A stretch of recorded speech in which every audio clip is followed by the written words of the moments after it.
여러분 안녕하십니까? 화요 기도의 시간입니다. 코로나19로 인해서 이제는 불편함이 일상이 되어버렸습니다. 밖에 나갈 때 반드시 마스크를 써야 하고 재채기도 마음대로 할 수 없습니다. 손 세정제를 가지고 다니며 하루에도 몇 번씩 손을 씻고 다닙니다.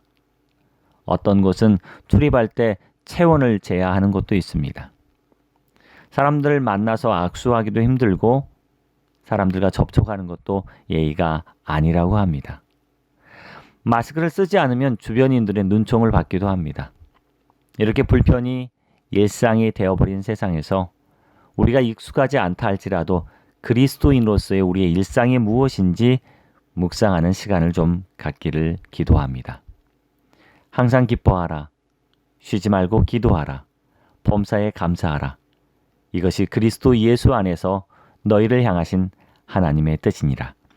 데살로니가전서 5장 16절에서 18절 말씀입니다.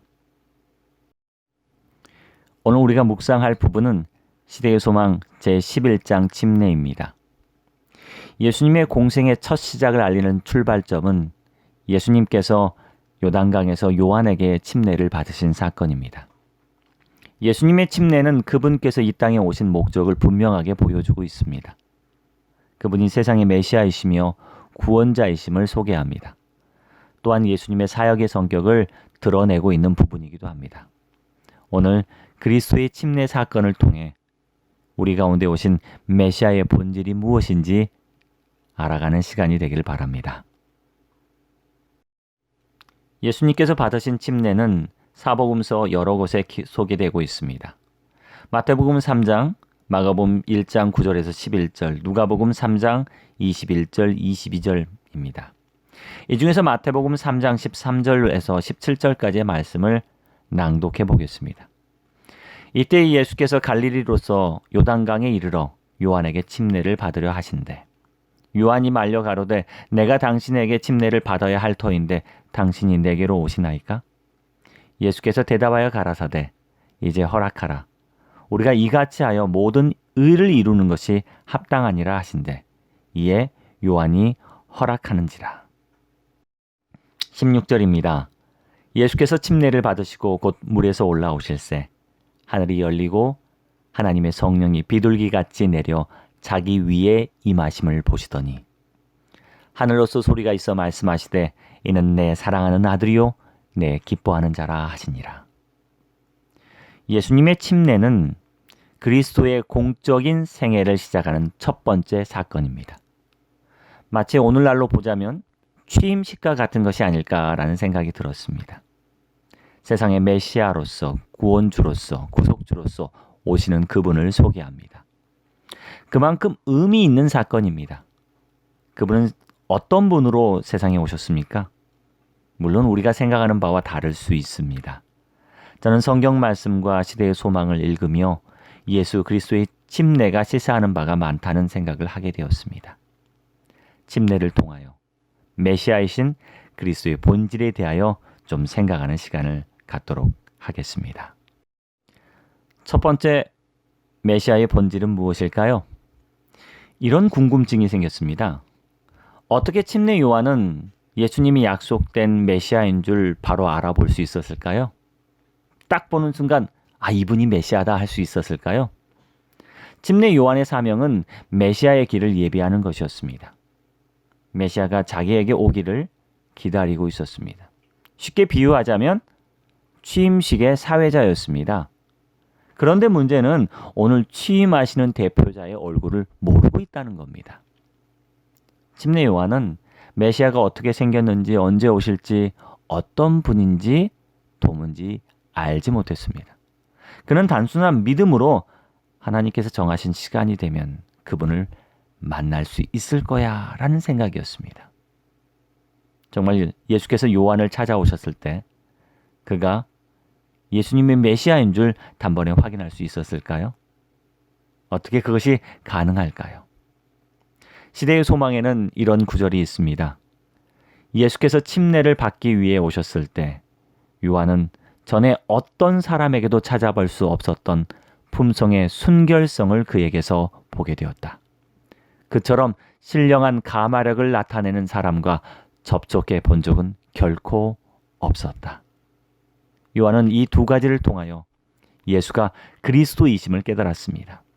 이 두 가지는 품성의 순결성과 신령한 가마력이었습니다. 우리는 이 부분에서 예수가 어떤 분이심을 알 수 있습니다. 또한 우리 역시 진리와 거짓을 구분할 수 있는 시금석이 무엇인지 분명히 깨달을 수 있습니다. 최근 종교계에 수많은 이단과 사이비가 나타나고 있습니다. 사단은 화려한 말솜씨로, 수려한 외모로, 자신들의 인기로 얼마든지 자신을 그리스도라 소개할 수 있습니다. 그러나 품성의 순결성은 아무도 흉내낼 수 없는 본질 가운데 본질입니다. 또한 그 순결성에서 나오는 가마력은 진짜만이 가질 수 있는 능력 가운데 능력이라고 봅니다. 기적이나 이적은 사단도 흉내낼 수 있는 것입니다. 인기와 권력은 사단도 줄 수 있는 것입니다. 하지만 품성 혹은 본성은 그렇지 못합니다. 결코 하나님의 품성을 흉내낼 수 없습니다. 착한 척 할 수 있지만 진짜 착할 수는 없습니다. 거룩한 척 할 수 있지만 정말 거룩할 수는 없습니다. 그리스도에게는 품성의 거룩함, 순결함이 흘러나왔습니다. 요한은 그를 보자마자 품성의 순결함을 느꼈고 그 순결함 때문에 이분이 메시아구나 하는 생각을 갖게 했습니다. 품성의 순결함은 오직 그리스도가 아니고서야, 오직 성령의 가마가 아니고서야 흉내낼 수 없는 것입니다. 너희는 무엇을 보려고 나갔더냐? 부드러운 옷 입은 사람이냐? 부드러운 옷 입은 사람은 왕궁에 있느니라. 여러분은 어떤 예수님을 기다리고 계십니까? 화려한 옷을 입은 사람입니까? 혹은 인기를 가진 사람입니까? 권력을 가진 사람입니까? 능력을 가진 사람입니까? 그런 분은 왕궁에 있습니다. 우리가 만나고자 하는 예수는 죄인을 구원하기 위해 이 땅에 오신 사랑의 주님입니다. 그분의 품성과 본성이 아니라면 주님이 이 땅에 오셔서 우리를 구원하실 어떠한 근거도 이유도 목적도 찾아볼 수 없습니다. 왜 예수께서 죄인을 구하러 이 땅에 오셨겠습니까? 그분은 우리를 사랑해서 오셨습니다. 사실 당시의 기록과 역사를 살펴보면 예수님 당시에도 수많은 자칭 메시아나 선지자가 있었습니다. 이스라엘 백성들을 구원하겠다고 등장한 많은 메시아가 있었습니다. 어떤 이들에게는 인기가 있었고 힘이 있었습니다. 능력이 있었습니다. 하지만 침례 요한을 감동시킨 품성의 순결함은 찾아볼 수 없었습니다. 죄인을 구원하시겠다는 하나님의 사랑이란 본성을 찾아볼 수 없었습니다. 오직 이 사랑은 그리스도 메시아에게서 찾아볼 수 있습니다. 우리는 메시아의 품성을 깊이 사모해야 합니다. 그리스도께서 가지신 거룩한 성품을 갖기를 사모해야 합니다. 침례 요한이 예수님을 보자마자 뭐라고 고백했습니까? 그는 이렇게 고백합니다. 내가 당신에게 침례를 받아야 할 터인데 당신이 내게 오시나이까? 권세 있는 자들에게도 꿀리지 않고 독사의 자식들아 했던 천하의 침례 요한도 예수님의 품성의 그 가마력 앞에 감히 고개를 들 수 없었습니다. 그리고 고백합니다. 내가 당신을 닮기 원합니다. 그는 예수를 닮기 원하는 사람이 되었습니다. 주님의 거룩한 품성 앞에서 그는 고백합니다. 나는 당신의 신발끈 풀기에도 감당하지 못하겠습니다. 몇 달 전에요. 일본에서는 한국의 불화수소 수출을 제한했던 적이 있었습니다. 반도체 공정에서 반드시 필요한 불화수소였기 때문에 그것이 국민적인 이슈가 되었던 적 여러분 기억하십니까? 일본에서 수출을 제한했던 초고순도 불화수소는 그냥 순도가 99.9%가 아니라 소수점 이하 구가 12개나 되는 불순물이 거의 들어있지 않은 것이었습니다. 이 불화수소를 가지고 반도체 공정에서 불필요한 부분을 깎아내고 깨끗이 세정하는 작업에 사용되었기 때문에 절대로 불순물이 전혀 들어있지 않아야 했습니다. 그래서 그냥 99.9가로는 안 되는 것이었습니다. 더 기술적으로 더 고순도의 불화수도가 필요했습니다. 전 세계적으로 반도체를 가장 잘 만드는 대한민국도 이 불화수소가 없으면 생산이 중단될 위기까지 찾아왔습니다. 다행히 불화수소의 국산화에 성공함으로 큰 위기 없이 지나간 것으로 알고 있습니다. 초고순도 불화수소처럼 그리스도의 품성의 순결함과 가마력은 우리의 마음의 불필요한 부분을 깎아내고 죄악을 씻어내는 중요한 역할을 하고 있습니다. 그리스도의 침례는 우리의 마음을 거룩한 순결함으로 씻어내시는 메시아의 본질을 보여주고 있습니다. 두 번째는요. 예수님의 침례 사건을 통해 우리가 기억해야 될 또 한 가지 메시아의 본질은 그분이 우리의 모본이 되신다는 것입니다. 예수께서는 우리 중에 한 사람이 되셨습니다. 그리고 우리에게 죄 없는 생애를 사는 모본을 주시기 위해서 이 땅에 오셨습니다. 예수 그리스도의 침례의 사건이 바로 그 대표적인 사건입니다. 그분은 죄를 고백할 필요가 없으셨지요. 그러나 우리가 걸어야 할 걸음과 가야 할 길을 보여주시기 위하여 침례를 받으신 것입니다. 그분은 그럴 필요가 없으셨습니다. 두려울 필요가 없었고 시험당할 필요가 없으셨습니다. 아플 필요가 없었고 외로워할 필요가 없었습니다. 물론 침례를 받으실 필요도 없었습니다. 그러나 그분께서 메시아로 우리 가운데 오실 때 바로 우리의 모본이로 사시기 위하여 오셨다는 사실입니다. 시대의 소망을 읽다 보면 예수는 우리의 모본이시다라는 구절이 자주 나옵니다.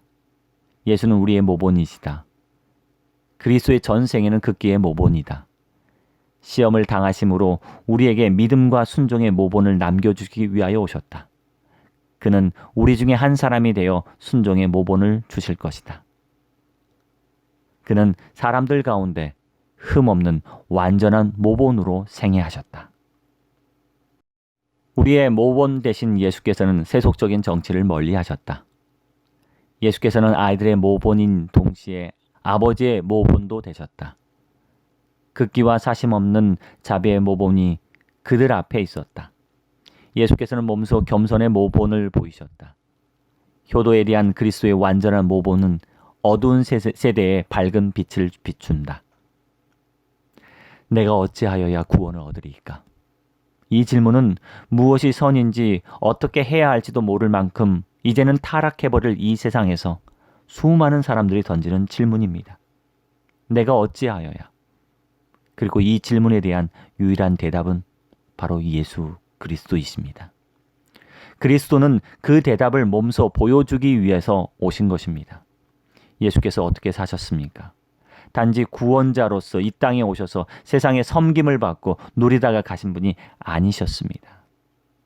우리가 메시아의 본질을, 의미를 바로 이해할 때 그분이 우리에게 모범 되시는 분임을 깨닫게 될 것입니다. 우리에게 있는 대제사장은 우리의 연약함을 동정하지 못할 뿐이 아니라 모든 일에 우리와 똑같이 시험을 받으신 이로되 죄는 없으시니라. 히브리서 4장 15절 말씀입니다. 슈바이처 박사는 이런 말을 했다고 합니다. 아이들은 세 가지를 통해 배운다. 본보기를 통해, 본보기를 통해, 본보기를 통해. 그리스도께서 세상에 오셔서 우리의 본보기가 되지 않았다면 우리는 아무것도 배울 수 없을 것입니다. 시대의 소망에는 그리스도의 나라에서 가장 큰 사람은 예수께서 끼치신 모본을 따르고 그의 양무리의 목자로 일하는 사람이다 라고 기록하고 있습니다. 그리스도께서 우리의 모본이 되신 것 여러분 감사하시길 바랍니다. 그리고 그리스도처럼 행동하십시오. 그리스도처럼 기도하십시오. 그리스도처럼 말씀하십시오. 그리고 그리스도처럼 사랑하십시오. 세 번째, 예수님의 침례가 보여준 메시아의 본질은 그리스도가 바로 그분이 우리의 대표자가 되신다는 것입니다. 그분은 우리가 하나님께 되돌아올 때 받을 수 있는 놀라운 말씀, 보증을 스스로 증명하고 보여주시고 있습니다. 예수께서 침례를 받으시고 요단강에서 올라오실 때 하늘에서 이는 내 사랑하는 아들이요 내 기뻐하는 자라는 말씀이 선포되었습니다. 이 말씀은 주님에게만, 예수님께만 국한되지 않았습니다. 시대의 소망의 증언처럼 하나님께서 우리의 대표자로서 예수님께 말씀하신 것입니다. 곧 우리 모두에게 하신 보증입니다. 그리스도의 침례를 통하여 하나님께서 물과 성령으로 거듭나는 사람들에게 주시는 실제적인 보증을 증거하고 있는 것입니다. 우리의 죄, 연약함, 무가치함에도 불구하고 우리는 결코 버림을 받지 않을 것입니다. 우리가 얼마나 영광스러운 순간을 사는지 보여주는 것입니다. 그리스도의 침례는 바로 그것을 우리에게 보여줍니다. 며칠 전에 우리나라에서 만든 한 영화가 아카데미 영화상뿐만 아니라 세계 여러 영화상을 받은 적이 있었습니다. 봉준호 감독이 만든 기생충이란 영화입니다. 이 상이 워낙 특별한 상이기 때문에 대한민국 국민이라면 우리나라 영화인들이 이 상을 받을 때 마치 내가 받는 것처럼 뿌듯함을 느끼신 분이 많았습니다. 솔직히 내가 한 것은 아무것도 없지만 그냥 대한민국 국민 한 사람으로서 뿌듯한 감정을 느끼게 되었습니다. 그리스도의 침례의 장면도 이와 비슷합니다. 내가 한 것은 전혀 없습니다. 하지만 그리스도께서 우리의 대표자가 되셨습니다. 그리고 하나님께 이런 인정을 받았습니다. 이는 내 사랑하는 아들이요 기뻐하는 자라. 이런 선포는 바로 우리에게도 주시는 인정이고 선포라는 사실입니다. 그리스도께서는 우리의 대표자가 되십니다. 우리 구주께서는 가장 죄 많고 가장 궁핍하고 가장 압제받고 멸시당하는 자라도 하늘 아버지께 나갈 수 있는 길을 열어 놓으셨습니다. 주님은 열면 닫을 사람이 없고 닫으면 열 사람이 없는 그 문을 활짝 열어 놓으시고 하늘의 자녀로 우리가 인정받을 수 있는 길을 보여주신 것입니다. 그렇습니다. 사랑하는 형제들이여, 우리는 이미 하나님의 자녀가 되었습니다. 우리가 앞으로 어떻게 될지는 상상이 가지 않지만 그리스도께서 다시 오실 때 그리스도를 닮은 자가 되어 있으리라는 시선만은 확신합니다. 그때 그분의 모습을 실제로 보게 될 것이기 때문입니다. 요한일서 3장 2절 말씀을 현대어의 성경으로 번역한 글입니다. 그리스도는 우리의 대표입니다. 우리도 그분처럼 될 것입니다. 그분이 사신 길을 우리도 걸을 것입니다. 우리도 그리스도 안에서 그분처럼 될 것입니다. 함께 기도하겠습니다. 하나님, 오늘 그리스도의 길이 우리의 길이 되게 하여 주옵소서. 주님이 우리의 모본이 되시며 우리의 대표가 되심을 기억하게 하시고 예수 그리스도의 순결한 품성을 더욱 사모하게 하옵소서. 오늘도 그리스도를 닮는 우리가 될 수 있도록 인도하시옵소서. 귀하신 예수 그리스도 이름으로 기도합니다. 아멘. 여러분, 또 함께 기도해 주시길 바랍니다. 코로나19 사태로 어려움은 있지만 우리의 기도가 주님 앞에 상달될 수 있도록 함께 마음을 모아 기도해 주시길 바랍니다. 특별히 오늘 여러분 기도하시면서 오랫동안 만나지 못한 성도들 간에 연락도 한번 해주시기 바랍니다. 서로 안부를 묻고 서로 기도하는 시간을 가지면 참 좋을 것 같습니다. 기도하시겠습니다.